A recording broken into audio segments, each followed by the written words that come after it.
మరి సర్కారు మహిళలను కోటీశ్వరరాలను చేసేందుకు మంచిగానే ఇకమాత్ చేస్తున్నట్టున్నదట కదా. ఇప్పటి సంది పల్లెల్లో పట్టణంలో ఉసుకే కావాలంటే సీదా మహిళా సంఘాల దగ్గరికి పోతేనే టోకెన్ ఇస్తారట.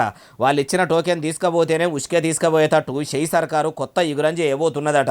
మొదలు ఖమ్మం జిల్లా మదిర నియోజకవర్గంలో పైలట్ ప్రాజెక్టు కింద సురువు చేసి అటెనక సిక్కి రాష్ట్రమంతా కొలాయించాలని కాంగ్రెస్ సర్కారు చూస్తుందట.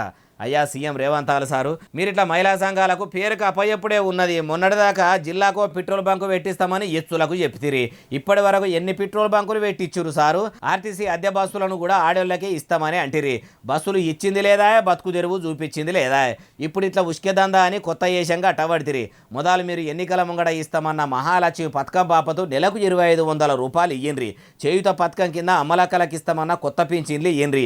ఏలుబడిలకు వచ్చి ఏడాది అర్థమవుతున్న ఎనుగుల చిప్ప ఎనుగులనే ఉన్నదన్నట్టు ఏలుబడియే ఎవడితిరి. మొదలు మీరు పబ్లిక్కు అమలు చేస్తామన్న పథకాలు కొలాయించురి సార్ అంటుర్రు ఈ ముచ్చటిన్నోళ్ళు.